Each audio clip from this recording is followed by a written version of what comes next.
সংগ্রাম করেছে। আমি তো সরাসরি জাফর ইকবালকে ডিবেটের চ্যালেঞ্জ দিয়েছিলাম, কিন্তু রাজি হয় নাই। ওকে আবার অফার করা হয়েছিল, আপনি ডিবেটে বসলে হারেন আর জিতেন 1 লাখ টাকা পাবেন, তাও রাজি হয়নি।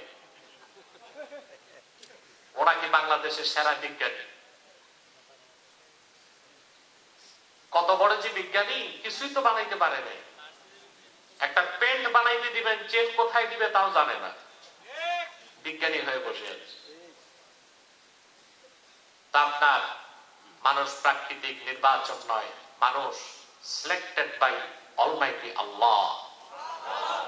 আল্লাহ নির্বাচন করেছেন মানুষকে তার মনোনীত সৃষ্টি হিসেবে। আমি কে? আপনি কে? আল্লাহ নির্বাচিত সৃষ্টি। সুবহানাল্লাহ বলেন। দ্বিতীয় প্রশ্ন, আমার এক্সিস্টেন্স, অস্তিত্ব শুরু কোত্থেকে? এই মানব জাতি কোত্থেকে শুরু হলো? আপনি বিজ্ঞান দর্শনকে প্রশ্ন করেন, বিভিন্ন উত্তর দিবে। বিশেষ করে বিজ্ঞান আপনাকে কোন উত্তর দিতে পারবে না। বিজ্ঞানের নামে যে গাঁজাখুরি মতবাদ আছে, ওটা হচ্ছে যে বানর থেকে মানুষ, বা হনুমান থেকে, বা ওরাংওটাং থেকে, বা শিম্পাঞ্জি থেকে, আর সবগুলো থাকে জঙ্গলে। তাহলে বলতে হয় মানুষের সূচনা জঙ্গল থেকে। আপনি কোরআনকে প্রশ্ন করেন, মানুষের উৎপত্তি কোত্থেকে?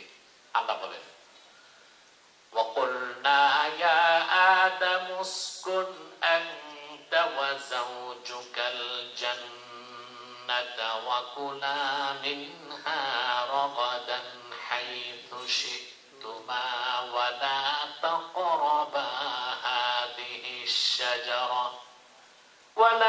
تَقْرَبَا هَذِهِ الشَّجَرَةَ فَتَكُونَا مِنَ الظَّالِمِينَ। আল্লাহ পাক বলেন, আমি আদমকে ডেকে বললাম, আদম তুমিও তোমার স্ত্রী পরমানন্দে বেহেশতে বসবাস করো, যা খুশি তা খাও, রাগাদান আই ওয়াসিআন, প্রাচুর্যের সাথে খাও। ওয়ালা তাকরাবা হাযিহি শাজারা, আর এই একটা বৃক্ষের কাছেও যেও না।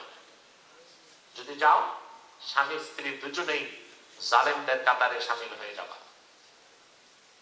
তাহলে আমরা জবাব পেলাম, মানব জাতির সূচনা জান্নাত থেকে। বাপের বাড়ি কই? মায়ের বাড়ি। সুবহানাল্লাহ। মানুষ ও মানবতাকে সমুন্নত করেছে কোরআন, আর মানুষ ও মানবতাকে অপমানিত করেছে তথাকথিত বিজ্ঞান। বিজ্ঞান মানলে বলতে হয় মানুষের উৎপত্তি জঙ্গল থেকে, আর কোরআন মানলে বলতে হয় মানুষের উৎপত্তি কোথায় জঙ্গল আর কোথায় জান্নাত। বাপের বাড়ি আমাদের, মায়ের বাড়ি। আমরা এখন নিজ বাড়ি থেকে বিতাড়িত, ঠিক না? বাপের বাড়ি আসল বাড়ি, ঠিক না? আপনাদের অবশ্য অনেকে শ্বশুর বাড়ি যে ঘর বাড়ি করে, ঘর জামাই টাইপের কিছু লোক আছে না?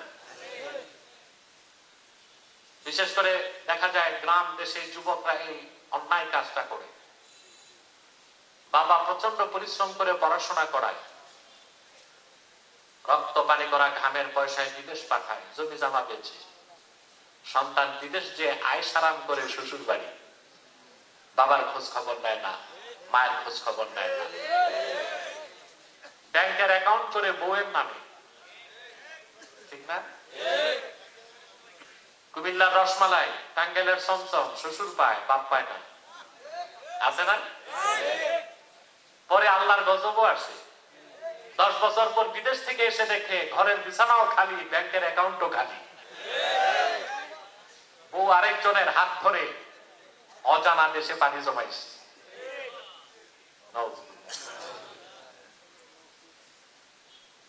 একটি কথা বলবো, কুমিল্লার মানুষ রাগ করবেন না, সবচেয়ে বেশি তালাকের সংখ্যা কুমিল্লা এলাকায় ঘটে। আমার কাছে তো প্রতি বছর প্রচুর প্রশ্ন যায় তালাকের। আমার তত্ত্বাবধানে ইফতা বিভাগ দেয়, আমি দেখেছি কুমিল্লায় তালাকের সংখ্যা বেশি। তার কারণ প্রবাসীর সংখ্যা বেশি। প্রবাসীর সংখ্যা বেশি, এই জন্য বউ স্বাধীনতা পায়, অ্যান্ড্রয়েড মোবাইল পায়। এই জন্য কুমিল্লার মেয়েগুলো পরকীয়াতে জড়ায় বেশি। এর জন্য পুরুষরাই দায়ী। বউকে 2.5 লাখ টাকার আইফোন দেয়, আর বউকে বাপের বাড়িতেও রাখে না, মায়ের কাছেও রাখে না, ফ্ল্যাট করে দেয়।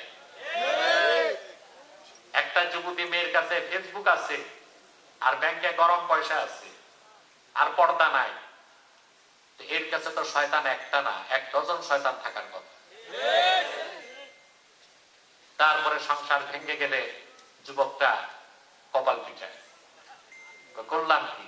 যা করছো তুমি দায়ী, ঠিক না? আপনারা যুবকদের বলছি, আপনাদের স্ত্রীদেরকে হয় মায়ের কাছে রাখবেন, আপনার তার মায়ের কাছে রাখবেন, একাই কি দিবেন না। আর এই আইফোন দিবেন না, দিলেও ফেসবুক চালাবার অনুমতি দিবেন না। এটা মেয়েদেরকে নষ্ট করে দিচ্ছে। কুমিল্লাবাসী রাগ করলেন আমার কথা? যা বলেছি আপনাদের শাস্তি তো বললাম, ঠিক না? তাহলে আমাদের বাপের বাড়ি কই? এখানে তো বাইরের লোক থাকতে পারেন, নোয়াখালীর লোক যদি থাকেন, বাড়ি কই? না, বলবে নোয়াখালীর চৌমোহনী ধরেন। হ্যাঁ, আর বাড়ি হাঁটারি বাড়ি রিস্কিনে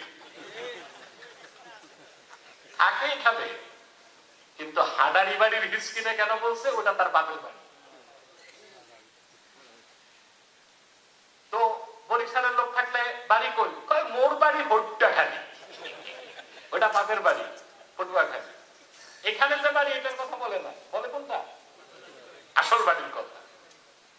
আমাদের বাপের বাড়ি জান্নাত, মায়ের বাড়ি জান্নাত। ওখান থেকে আমাদের পিতা মাতাকে বের করার পিছনে চক্রান্ত করেছে শয়তান। আমাদের সবচেয়ে বড় শত্রু শয়তান।